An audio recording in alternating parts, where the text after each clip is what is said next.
Good evening. Welcome to the virtual public information meeting for state project number 301-195, the Darien Railroad Station Improvements Project. My name is Jure Kulgis, and I am the department's design project manager for this project. We appreciate your participation and time to attend this meeting in this venue.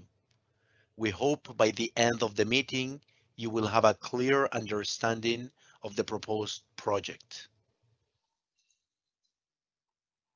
Tonight's agenda include opening remarks by the first selectman from the town of Darien. Next, I will introduce the project team. We will go over the virtual meeting overview and the Title VI civil rights information. Our design consultant, BHB, will then go over the existing conditions and the reasons we are here presenting this project. BHB will also give a detailed project overview.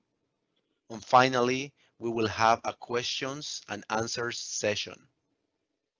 So let me start introducing the first selectman from the town of Darien, Jamie Stevenson. Jamie? Good evening, everyone. I'm Jamie Stevenson, Darien's first selectman here, to welcome and thank you for participating in tonight's public information meeting on the upcoming Darien train station rehabilitation project. I want to express my gratitude to Connecticut DOT and their project team, particularly during our COVID environment, for their continued investment in the town of Darien. In more normal times, commuting and amenities for our commuters is vital to our community. We may have a new normal after the pandemic, but it will surely include robust use of the Metro North Railroad. It hasn't been too long since Ctdot made improvements to this station.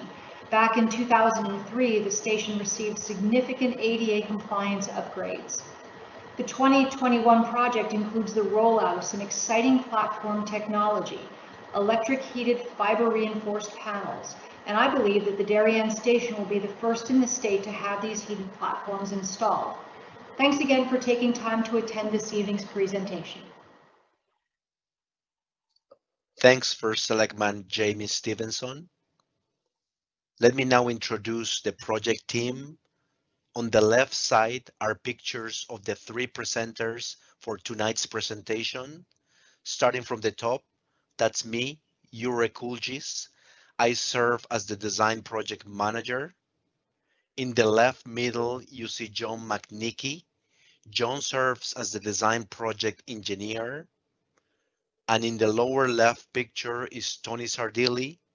Tony is the project manager from BHB, our design consultant. On the right side, starting from the top, is Richard Jankovic.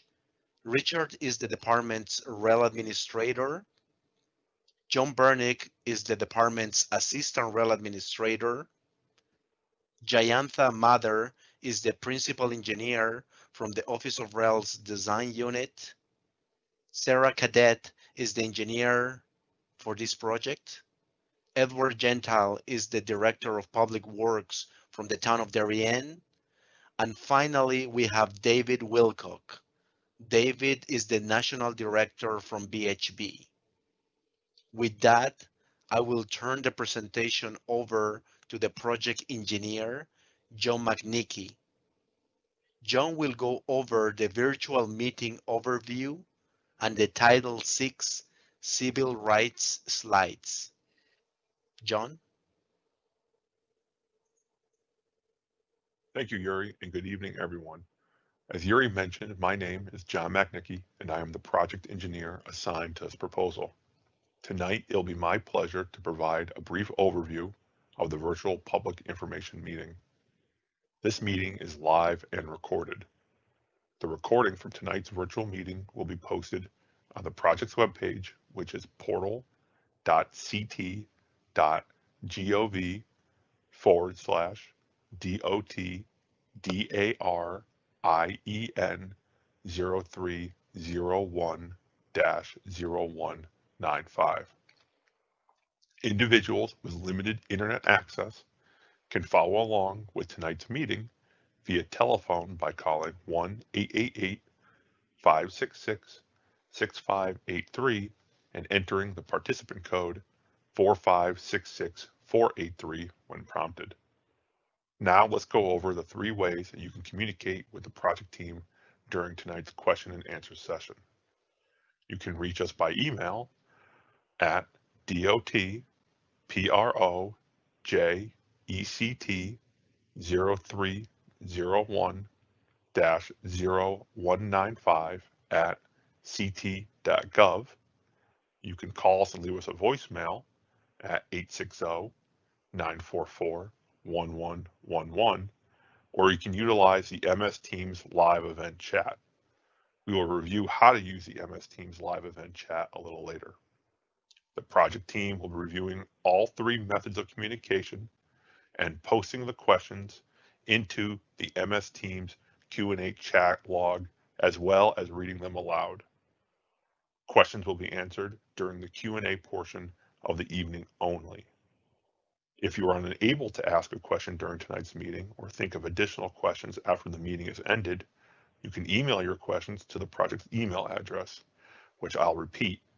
It is dotproject-ect0301-0195@ct.gov.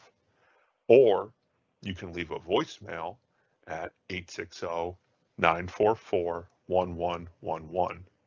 Please note that if you choose to leave a voicemail after tonight's meeting, you will need to reference the project number in your voicemail. The project number again is 0301-0195. You can leave us your additional comments and questions until the public comment period closes, which is November 4th. To ask a question using the MS Teams live event chat, select Q&A on the right side of the screen, type your question in the compose box, and then select send. If you would like to ask your question anonymously, select Ask Anonymously first, and then send your question. No person shall, on the basis of race, color, or national origin, be excluded from participation or subject to discrimination in the development of this project. The department strives to effectively engage all stakeholders in a consultative process from the earliest stages of project development, and we are always looking to improve this process. As such, we encourage you to take our post-meeting survey. A link to the survey is shown on the screen and can be found on the aforementioned project webpage. Now, Tony from VHB will discuss with you the existing conditions, why we are here, and a project overview. Thank you, John, and good evening, everyone. My name is Tony Sardilli, and I am the VHB Project Manager. We have been retained by the Connecticut Department of Transportation to provide design and engineering services for the Darien Railroad Station Improvements Project. The Darien Railroad Station is located along the Boston Post Road between West Avenue and Squab Lane. The station is part of the Connecticut commuter rail system, with Metro North Railroad providing both westbound and eastbound service to passengers.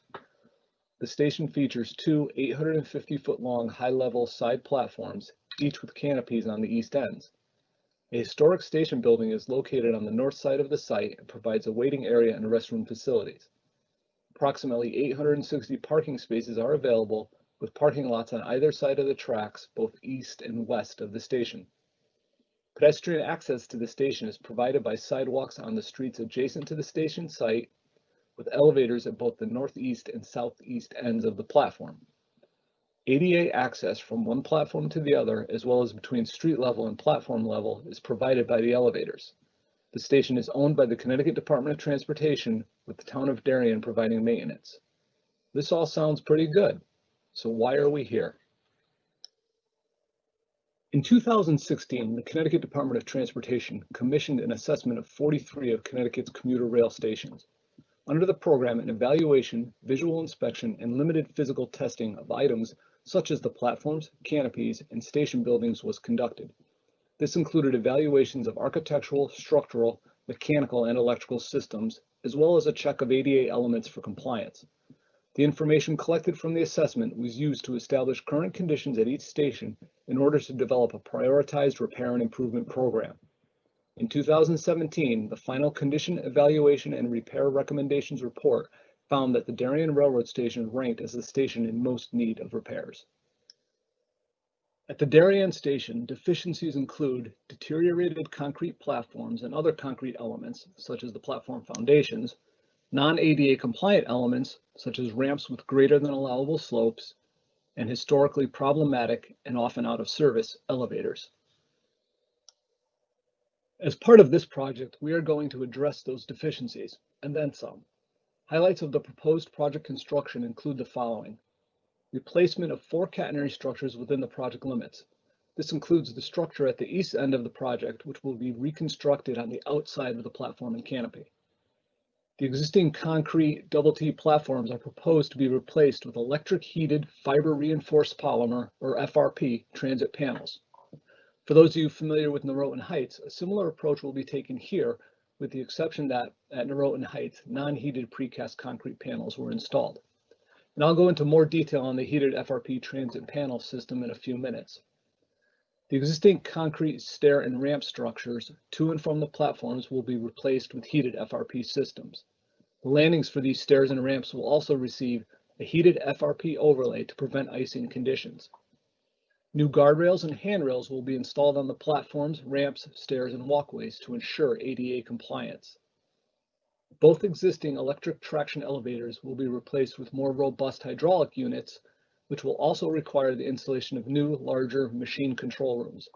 In addition, a full-length windscreen vestibule system will be installed at the elevator entrances. All existing platform and canopy signage will be replaced with new signage meeting current requirements. All existing platform, ramp, and stair lighting will be replaced. In areas not covered by canopies, new freestanding poles will be installed off of the platforms and will utilize LED fixtures. Lighting attached to the existing platform canopies to remain will be replaced with new LED fixtures. New electrical services will be provided to each platform to power the station lighting, as well as the electric heated FRP platforms, ramps, and stairs. In addition, the design includes a natural gas-fired standby generator that will provide emergency power for the platforms, with the exception of the heating system, as well as to the elevators and the station building heating system. Proposed Construction Plan 1 shows an overview of the west half of the project.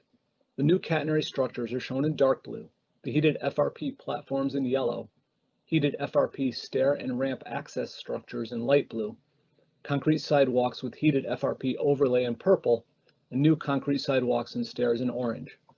With the exception of a new combination ramp stair access structure on the north side, we are essentially replacing the station elements in kind. Proposed Construction Plan 2 shows an overview of the east half of the project. As with Construction Plan 1, the new catenary structures are shown in dark blue, the heated FRP platforms in yellow, heated FRP stair and ramp access structures in light blue, concrete sidewalks with heated FRP overlay in purple, and new concrete sidewalks and stairs in orange. This slide also gives you a better feel for the extent of the new concrete sidewalks being proposed. As I mentioned earlier, one of the elements unique to this project is the use of electric heated FRP transit panels for the platform surface. In the section on the left of this slide, it looks similar to what was done at Norotan Heights, in that the existing platform foundations will be repaired, new concrete pedestals will be built, and a steel stringer system will be installed to support the platform surface, in this case, the FRP panels. The exploded view on the right gives you a better idea of the heated FRP transit panel system itself. 2 foot deep by 4 foot wide individual modular FRP units sit inside 10 foot deep steel panel frames. Each modular FRP unit contains an integrated heating membrane and a textured non-slip walkable surface. The only exception is the unit at the front or track side of the platform will have an FRP tactile warning surface panel installed on top. All FRP units, including the one with the tactile warning surface, will be heated. Now that you have an idea of what the station is going to look like at the end, I'm sure many of you are wondering what it's going to be like during construction and how it's going to impact you. With that, let me show you how, at this time, we are planning to get there. I'll start with the construction staging and laydown area. While coordination between the Connecticut Department of Transportation and the town of Darien is ongoing, at this time, we anticipate the contractor will utilize the extreme west end of the Leroy West parking lot. Both the contractor and the state, who will be overseeing construction, would have their field trailers in this location.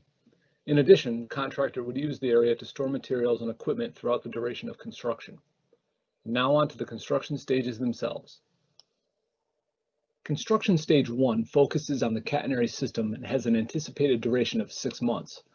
4 new catenary structures will be built to the west of the existing structures, including relocating the easternmost catenary structure from within the platform to behind it. The wires associated with the catenary system will be relocated, and finally, the existing structures will be removed. As shown in red hatching, parking spaces on both the north and south sides of the tracks will be temporarily lost in this stage to accommodate the work. Construction stage 2 focuses on the removal and replacement of the existing platforms and access structures on the east half of the north platform. With an anticipated duration of 7 months, this stage also includes construction of new elevator machine rooms on both the north and south sides, rehabilitation of both the north and south elevators, including installation of full-length windscreen vestibule systems, installation of the north side electrical service, including provisions for the emergency standby generator, as well as other incidental works such as new canopy-mounted lighting. This stage requires a temporary loss of parking spaces on both the east and west sides of the existing station building. Of note is that both elevators will be out of service for the duration of this stage. With the east half of the north platform and rehabilitation of both elevators complete and open to the traveling public, construction stage 3 focuses on the removal and replacement of the existing platforms and access structures on the west half of the north platform. With an anticipated duration of 6 months, this stage also includes other incidental work such as sidewalks and new light poles and fixtures. Parking spaces west of the existing station building will be temporarily lost in this stage to accommodate the work. With the north platform complete and fully open to the traveling public, work shifts to the south side. Construction stage 4 focuses on the removal and replacement of the existing platforms and access structures on the east half of the south platform.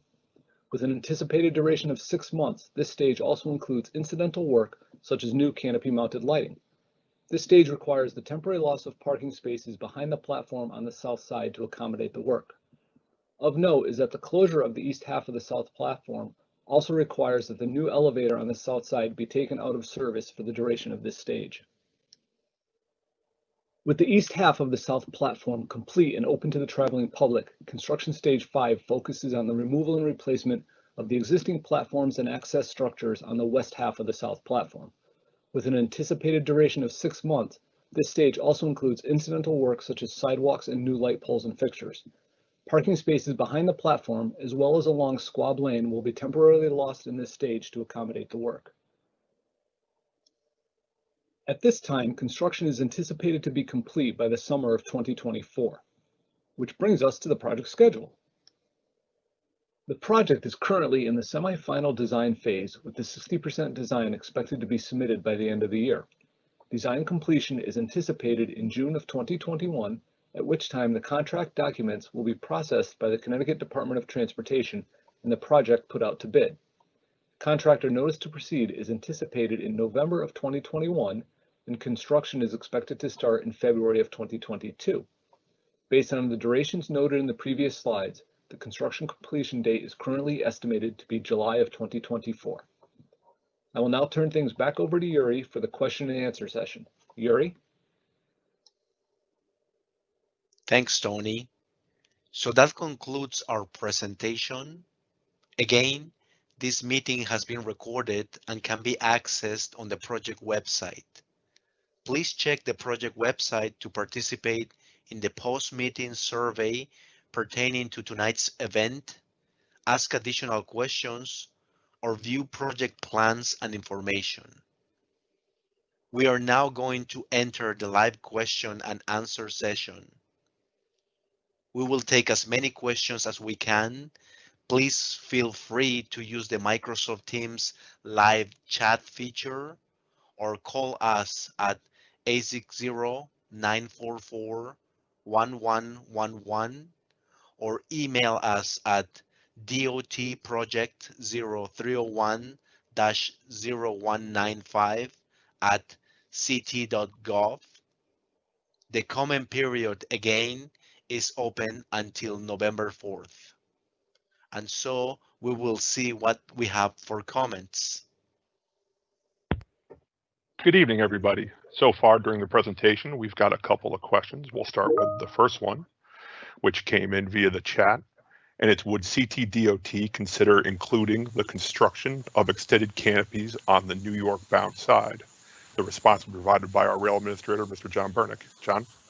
Thank you, John. Well, once again, I'm John Bernick, Assistant Rail Administrator at the Department of Transportation.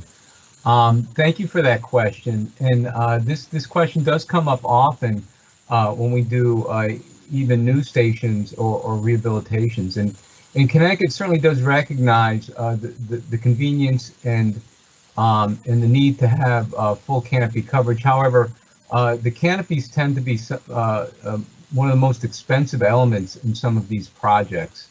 In this case, in Darien, we're part of a larger program. As Yuri had mentioned, there's a number of platforms along the system that we're watching, and we need to move along quickly after Darien to move on to some of the other platforms in the system. In order to have sufficient funding to continue the program, we need to somewhat hold the line on enhancements. We certainly do want to do the project right, and that's why, you know, in replacing the platforms, it made sense to replace them with the heated FRP.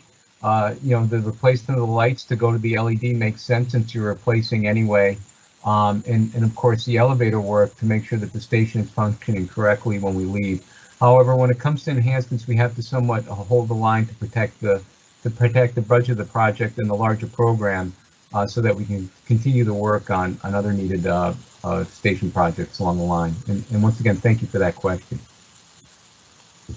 Thanks, John. So the next question came in via the chat, and it came in from Kip Coons.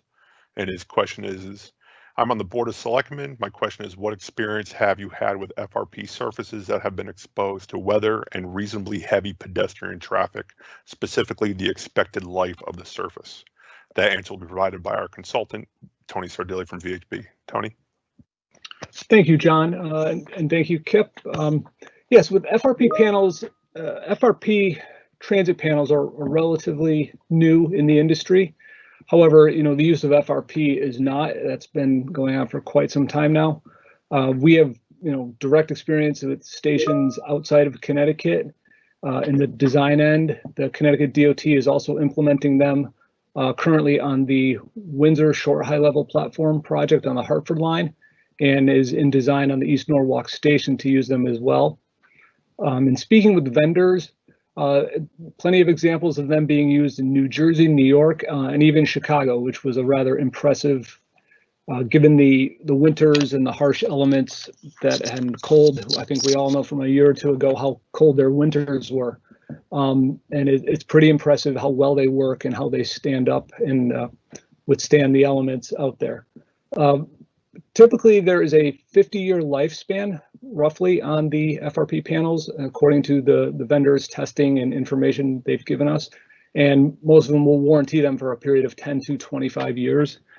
So we're fairly confident that they will outperform the lifespan of a typical concrete platform, especially given their makeup of fiber reinforced polymer and not subject to the deterioration corrosion from salt and sanding that typically happens every winter.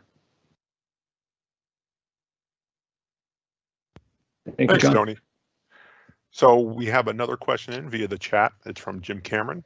And the question is, are the FRP panels you plan to use the same as were used on the new Milford Railroad Station on Hartford Line? How have they worked out? That question will be answered by our project manager, Mr. Yuri Kuljas. Thanks, John. And thanks, Jim. You know, just so you know, Jim, you know, we did not install any FRP panels at the Milford Railroad Station. So just wanted to clarify, you know, currently we don't have any panels on the main line. So this could be the first station. Okay, thank you. All right, thanks, Yuri.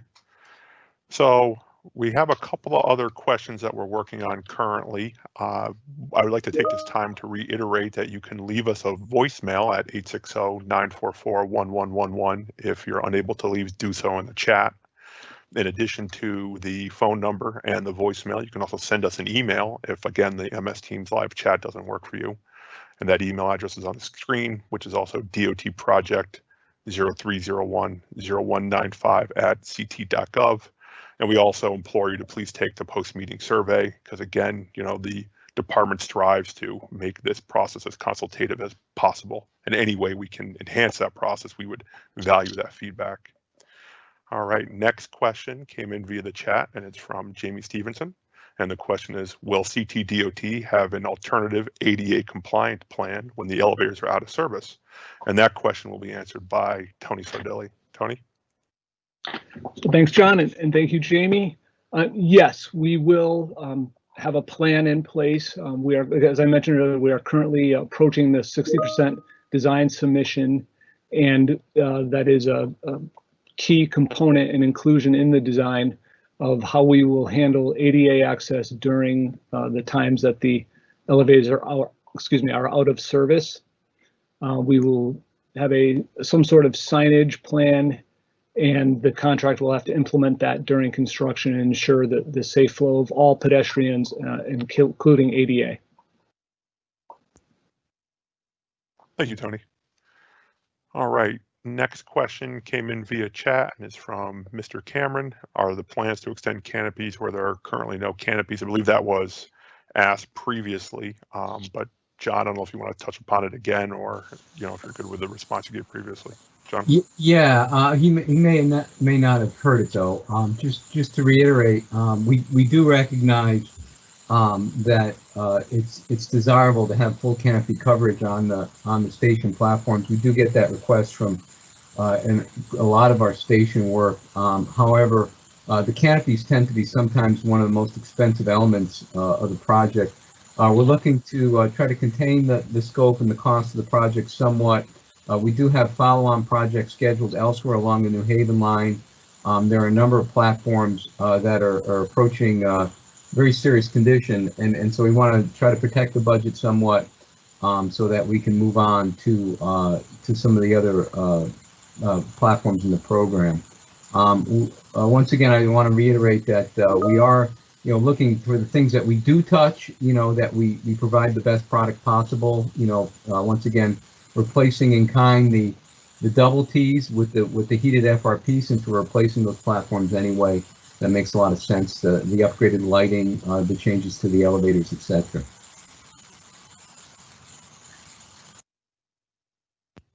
Thanks, John. The next question came in from Mr. Coons again, and the question is what is the estimate cost of replacing the 4 catenaries, and why are they being replaced? So that question will be answered by Tony Sardilli. Tony? Thank you, John. The current cost estimate is approximately $5 million for the catenary work. And again, we are in the, between the 30 and 60% design stage. We are continuing to refine the cost estimates as we move along. As for the need for replacement, these structures are, I would say, approximately 100 years old. And the DOT has had a program for several years now of upgrading and replacing the catenary structures along the entire New Haven line. And Darien, now that our project is here and we're ongoing with this, it was the right time and place to include the replacement of the structures within the project limits. John? Thanks, Tony. So, excuse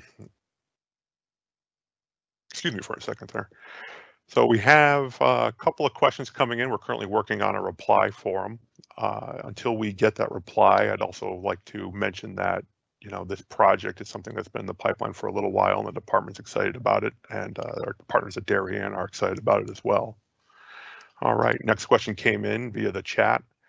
And the question is why did the platforms at Norotan Heights not use FRP surfaces since the work was done just recently? And that will be answered by Yuri Kuljas, our project manager. Thanks, John. And thanks, Charles. That's a good question. Just wanted to everyone know, as the first selectman stated, this is the latest technology that we are applying at Darien. And even though Noroton Heights, we replaced the platform, and safety is our number one priority.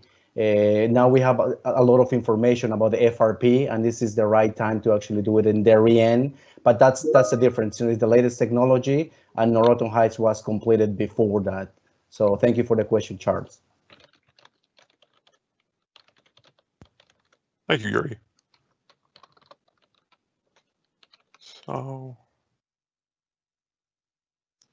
as we move along through the chat questions, we're working on a few more in the background here about as they come filtering in. We're doing our best to keep up with them and then get an answer out.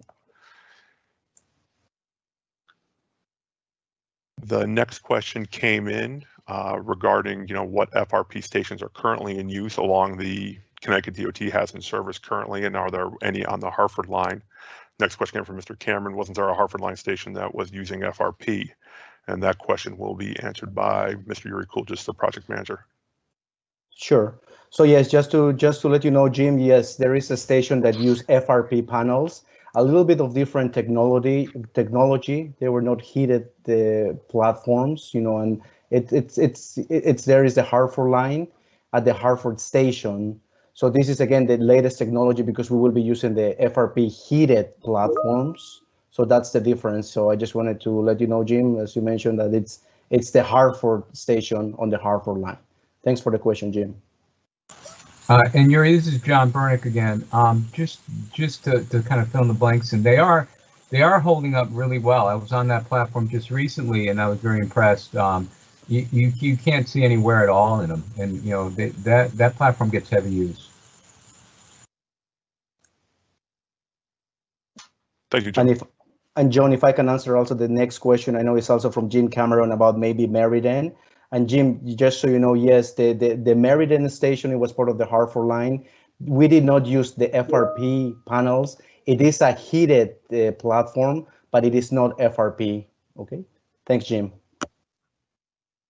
Thank you, Yuri. Thank you, John, for a little bit of insight into the use of FRP along the Connecticut line and what CTDOT's plans to expand them into other stations. So next question came in from Jim Cameron, and it's what are the plans in stage 4 to reposition the taxi queue on the eastbound southern platform? That answer will be provided by Tony Sardilli and in combination with Yuri Kuljas. Great, thanks you, John. Thank you, John, and thanks, Jim. That's a great question, and we are in coordination with the town, and we have not yet determined exactly where the taxi queue will be relocated to, but it is something that will be addressed, and we will be coordinating and will be handled.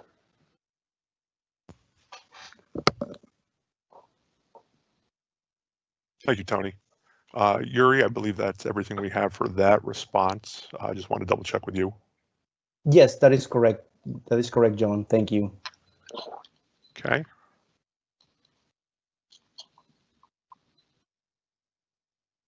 So we are currently out of questions in the queue while we have a little bit of lull in the action as we wait for more people to come up with more thoughtful questions for us to answer. Again, I just want to reiterate that these meetings really rely on public involvement and stakeholder engagement. And, if you can take the post-meeting survey, a few seconds of your time would be greatly appreciated to help enhance future VPIMs in the world of COVID that we're currently living in.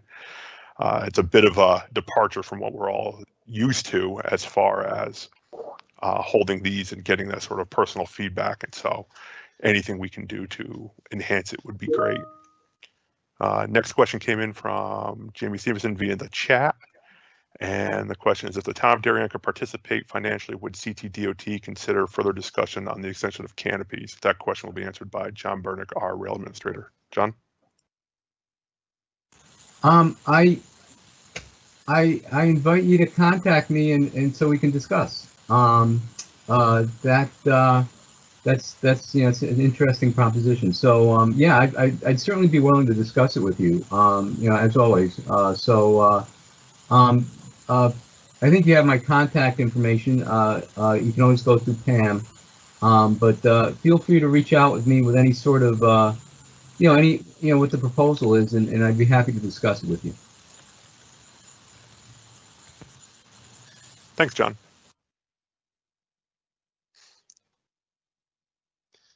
So scanning through the chat log to see other questions that came in.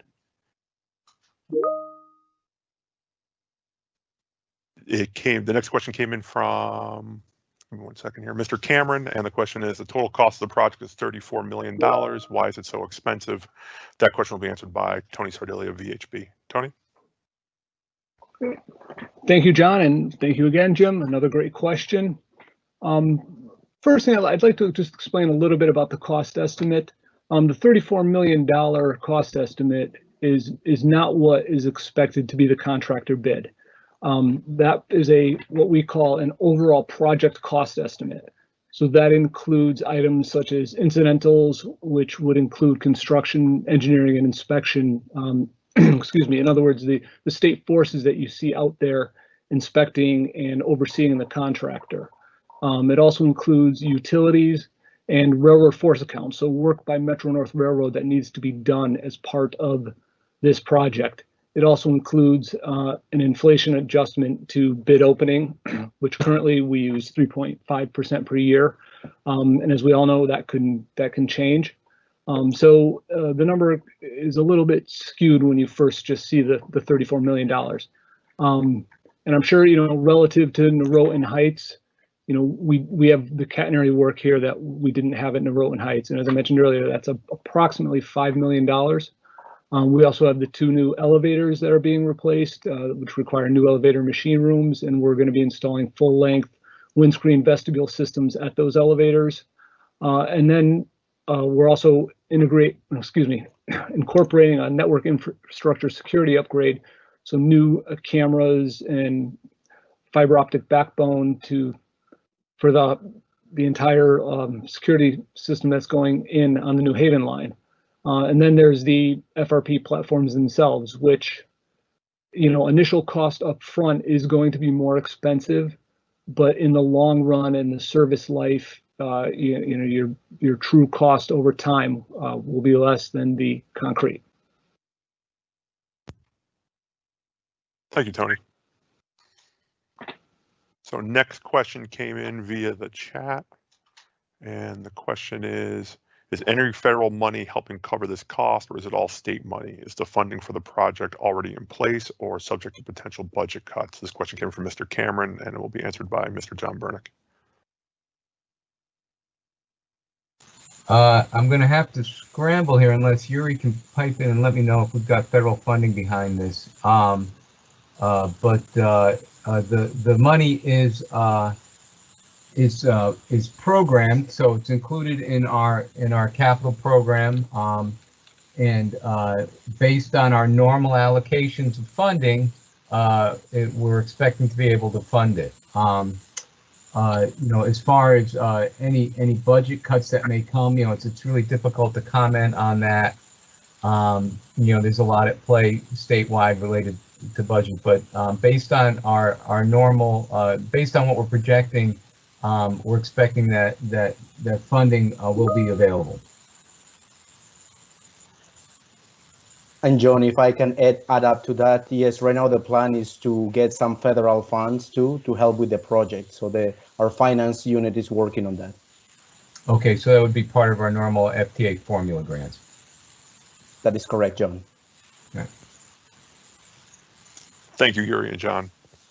Next question came in via the chat from Mr. Coons, and the question is, of the $34 million estimated cost, please tell me what is the estimated construction cost and what is the other soft costs? The answer will be provided by Tony Sardilli. Tony? Thank you, John. At this time, the total contract items that we anticipate, so essentially the contractor bid, is a little of about $21 million, roughly. We have another 11 million in change in what we consider engineering percentages. So the incidentals, contingencies, utilities, railroad force account, and items such as that. And that brings us up to a little over 32 million. And then approximately 1.4 million is being carried right now for inflation. And the rough total to $34 million. Thank you, Tony. We received another sort of a statement from Jamie Stevenson. We will be sure to reach out through Ed Gentile to submit a request to the Darien Board of Selectmen for use of the back portion of Leroy West for the staging area. Thank you, Jamie, for the coordination effort.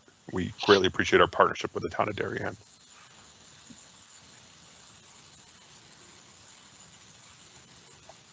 Next question came in via chat, and the question is, where will the proposed standby generator be located? That will be answered by Tony Sardilli of VHB. Oh, thank you, John.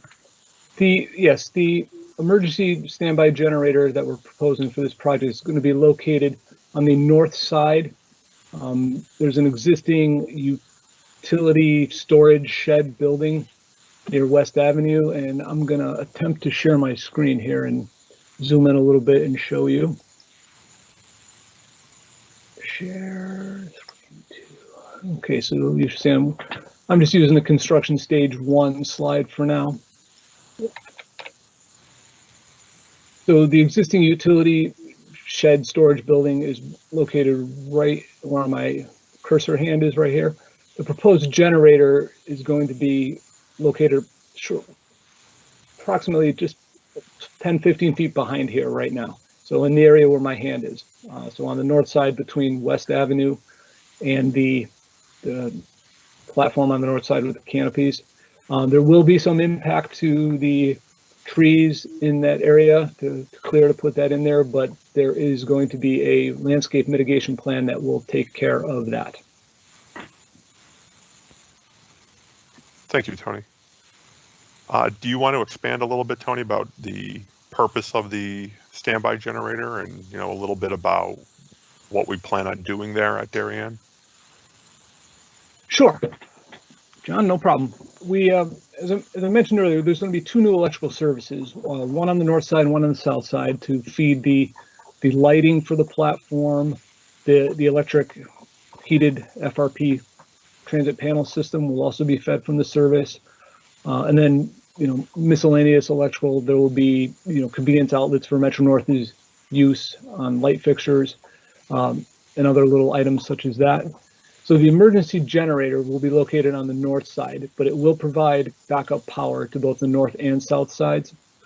And as I mentioned in the earlier presentation, it will not provide heating for the platform. The load is just too much for a standby generator, but it will provide emergency lighting, and not just to the levels, you know, required for emergency lighting. It will be providing full lighting all the way on the platforms and down the ramps and stairs to the public way. And it will also be tied into the station building to provide heat for the building in the event of a power failure.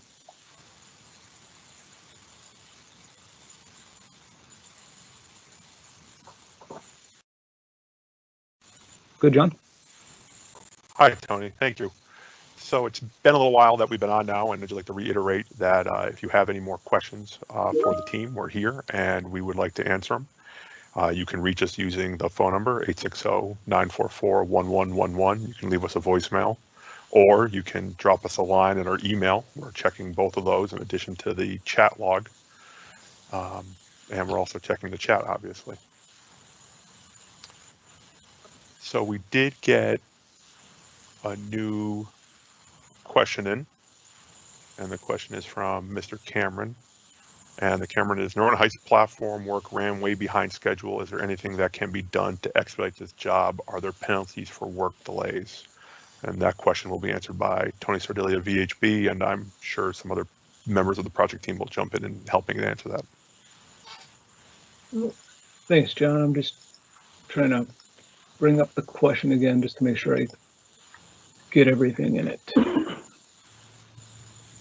So the question was, sorry, John, I was flipping through slides as you were reading that. I believe it was the Norotan Heights and running beyond schedule and anything for expediting and liquidated damages.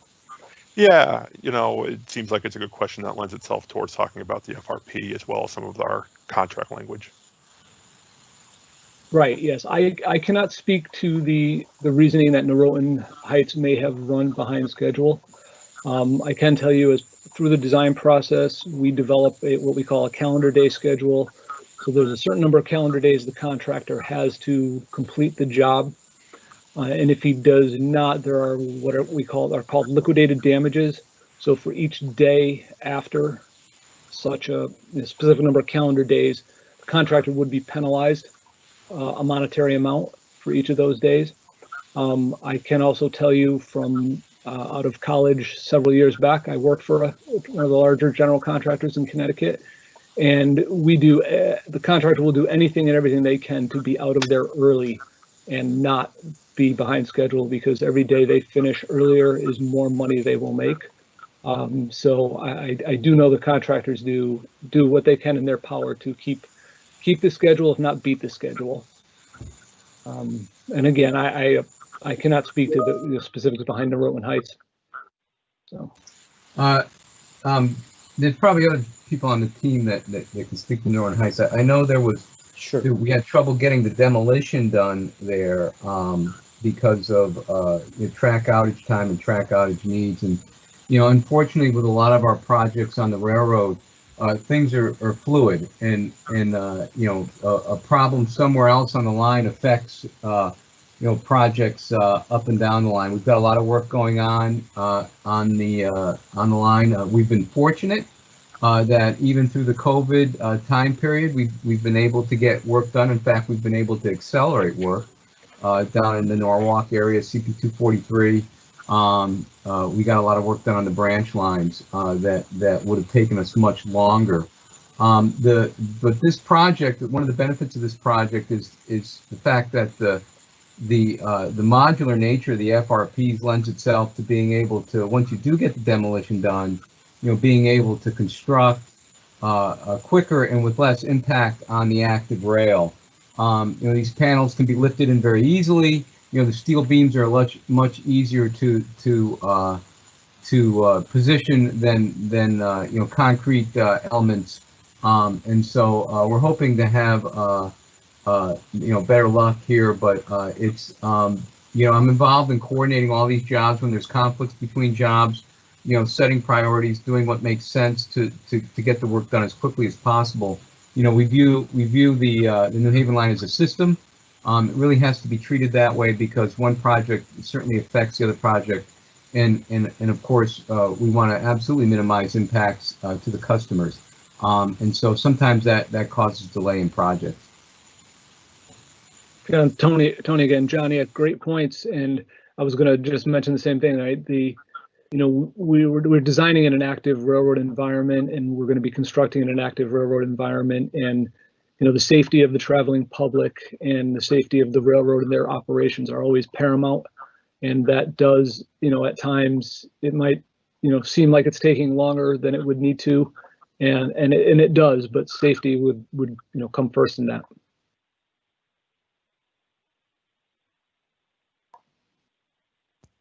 Thank you, Tony and John. Great answers all around about Norotan Heights, as well as Darien, and how we hope to expedite the project, especially in today's COVID-19 environment. We had another comment from Jamie Stevenson. There's a natural gas line in West Ave. This may be a benefit to feed the generator. Tony, I believe you looked into the natural gas line that we plan to use to feed the generator and some of the benefits of that. I don't know if you have any more information to expand upon that. Yes, John, just that we are been coordinating. We are and have been coordinating with Yankee Gas. We do intend to feed the generator from the gas line, either in West Avenue, and there is a service line that comes into the station today. So we are coordinating with them as to where is the best location for us to get our service for it. But that is the intent at this time, and as opposed to any other type, with natural gas present, we definitely wanted to go that route. Yeah, Tony, excellent point about utilizing natural gas for a standby generator. One of the things that it allows the station is to essentially keep the lights on indefinitely, being that, public transit is such a lifeline for communities, especially during storm events. We wanted to make sure that the station was still able to serve, our customers that we hold dear here at the Department of Transportation. So thanks again, Tony, for that response. Right. Oh, and John, and if I can, I failed to mention earlier on the backup generator, but since we're on the topic, it's also going to be tied into the elevators. So the elevators will have emergency power. Perfect. Thank you, Tony.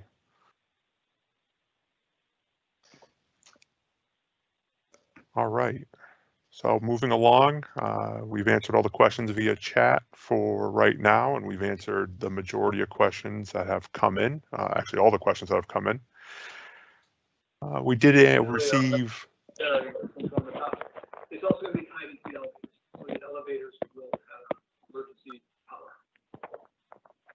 We did receive one more question via the chat, and it's how long will the elevators be out of service, or will the elevators be out of service? And that'll be answered by Tony Sardilli of VHB.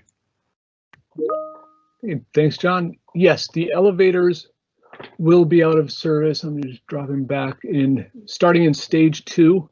When we're doing work on the east half of the north platform, we are also going to do the elevator on that side as well as on the southeast corner.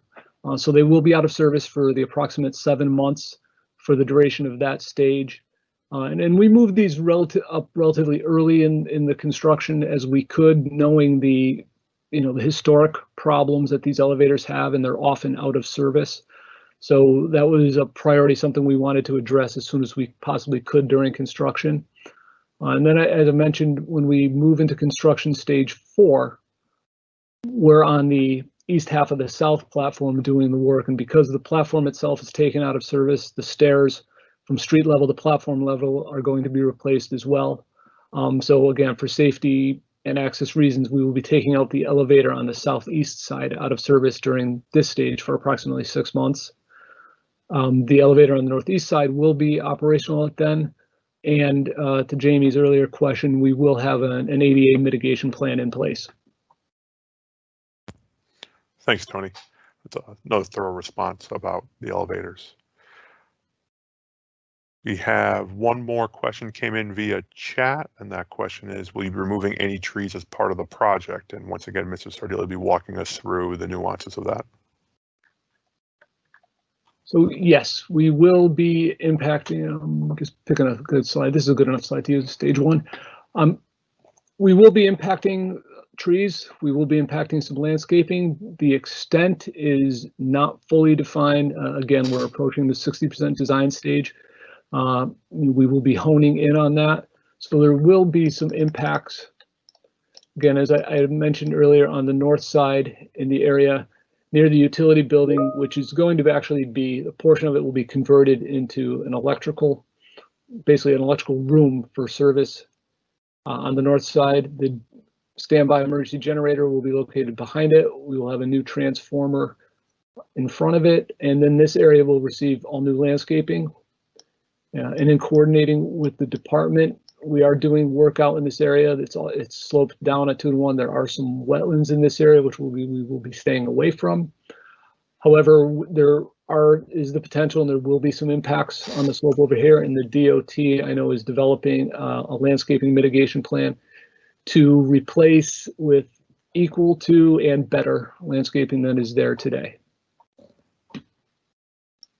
And I guess there's a little bit of impact as well anticipated on the northwest end. So, but all landscape disturbed will be replaced. Thank you, Tony. All right, next question came in via chat, and it's from Jim Cameron. And the question is, the elevators have been very problematic at Darien Station. Will the new ones be more reliable? Who will maintain them? This will probably be another multi-team member approach to answer this question, but taking the lead one's going to be Tony Sardilli. Tony? Great, thanks again. Yes, the new elevators, we will be replacing the existing electric traction elevators with more robust hydraulic units. This requires new machine control rooms to be installed. Those are going to be installed up on the platform level, and they're definitely a more robust elevator than what is out there today, designed for more harsher environments. And as I mentioned, we are going to also be installing full-length windscreen vestibule systems to provide additional protection. Out there today, those elevators are really battered by the elements, and it's not helped. And I do understand that they've been out of service a lot, and they're historically problematic. So yes, the new ones will be better and more reliable. And if I may add to that, to that question and to the answer about who will maintain them. So just so you know, Jim, it will be the town of Darien. We have a good relationship. That's right now the maintenance and operation is being managed by the town of Darien, so that we are not making any changes to that. Thank you, Yuri and Tony, for your answers. So for right now, we don't have any more questions that came in via the chat or on the phone or email. We will take a look for a second here and see if anything else comes in. Pause for a quick minute and see if we get any more questions. It's a good time now to sort of reiterate some of the project duration. We're looking at hopefully a shortened time frame to be expedited by use of new and novel materials via the FRP. Hopefully that FRP will, not hopefully, but the FRP will definitely expedite construction process by minimizing pick weights and making the overall construction go faster without having to have as much impact on the railroad. That would be the overall goal of utilizing FRP. And John, if I could just add to that, we are also coordinating with Metro North. As John Bernick had mentioned, that there's a lot of work going on New Haven line, and we will be meeting with them routinely and coordinating even more to see what, if any, track outages or any possibilities that we can take advantage of work they're doing on the line to expedite this project.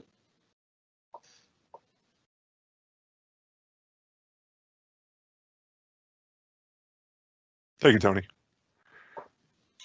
We received another question via the chat. It's from Jamie Stevenson. The question is, an issue for future coordination with Ctdot roadways. The railroad underpass on both Route 1 and Leroy flood regularly. Commuter are negatively impacted by the drainage problems at these town pedestrian passageways. That question will be answered probably in combination with myself and Mr. John Bernick. One of the things, that's a good point, Jamie, to bring up about the flooding in the Ctdot roadways. It's one of the reasons why we look to move the mechanical rooms for the elevators out of the floodplain and up onto the platform. It allows us to harden the infrastructure at Darien while still being able to provide pedestrian egress in and out of the station that's ADA compliant. As far as the coordination with Ctdot roadways, we will take that issue back to the department to look at ways to mitigate that. I don't know, John, if you have anything else to add about that particular comment.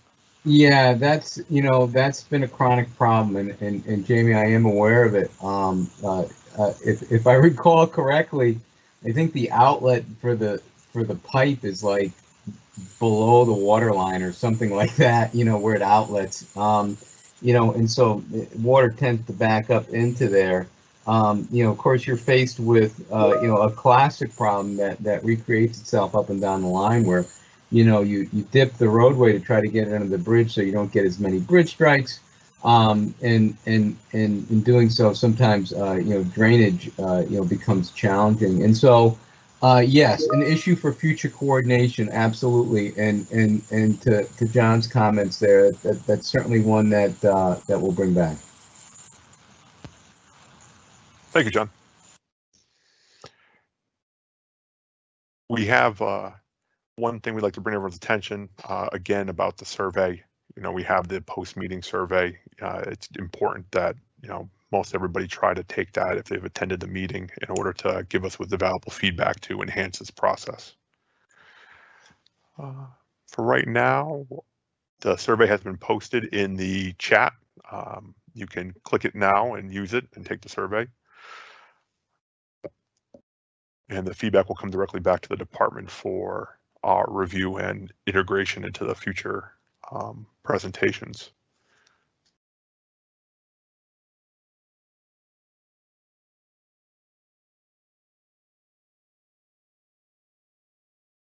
We had one more question come in, and the question came in via chat. The question is, will the train schedule change during the construction part of the project?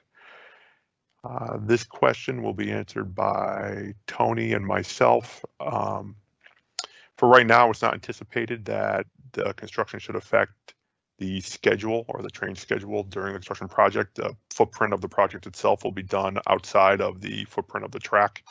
There will not be a need to reroute or reschedule trains in order to accommodate the construction project. It's not as invasive as, say, installing a switch, or, even with the catenary work, we're still not that invasive that would require us to have to reschedule trains or delay a train if need be in order to facilitate this project. Tony, I'm not sure if you have anything else to add about that. No, I would just agree, John, that at this time, with coordination with Metro North, we do not see any reason that the train schedule would change as a result of this construction project. Thank you, Tony.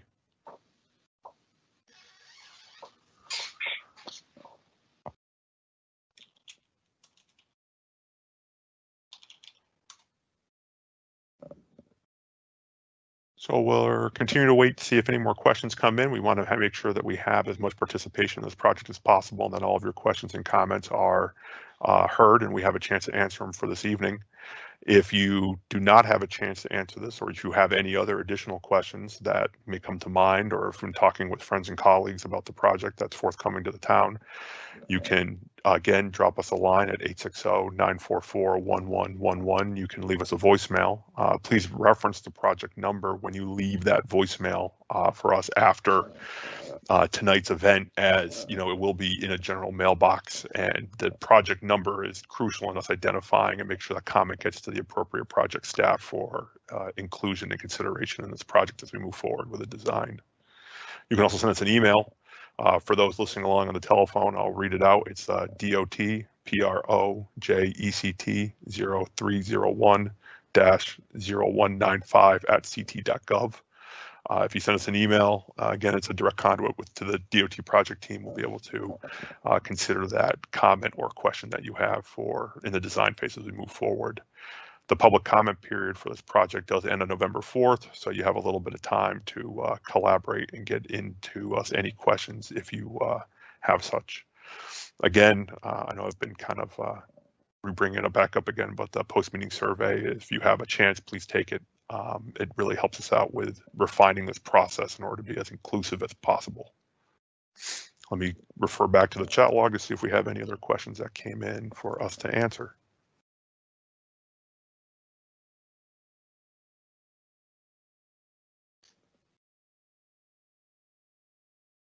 And John, there is a comment from Jim Cameron. It's just a comment saying, "Thanks, gentlemen. Nice presentation and Q&A. Very helpful. Good luck with the project." So the department would like to thank Jim Cameron. Thank you, Jim, for all your support, for your questions, and comments. So we're looking forward to continue with the design and construct this project. So thank you, Jim. Yes, thank you, Jim.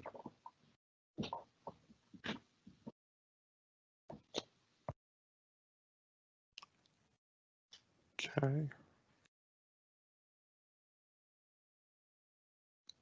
Wait another couple of seconds and see if we get any more questions or comments relating to the project before we decide to wrap it up for this evening.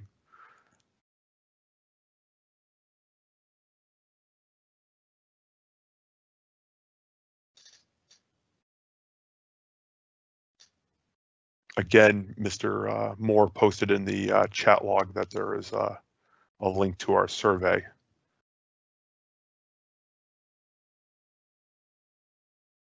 We received a comment from Jamie Stevenson. Very much appreciated your presentation and collaboration with the town of Darien. Thank you, Jamie. It's been a pleasure to work with the town on this project and the Narrows Heights project, and we look forward to continuing our constructive collaboration well into the future for this. And we hope to have another successful project with the help of the town of Darien. Thank you, Jamie.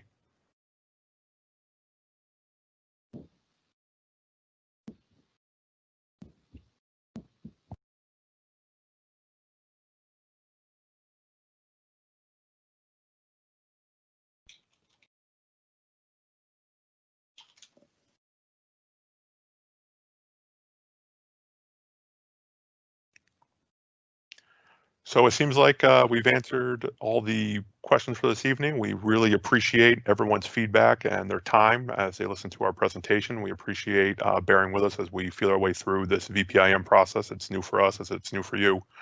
And we appreciate you bearing with us as we try to put together an effective presentation. I think at this time we'll conclude this meeting, and we will look forward to any additional comments or questions you may have.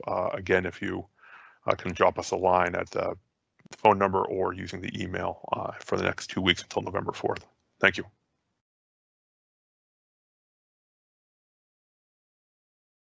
Thank you. Thank you, everyone.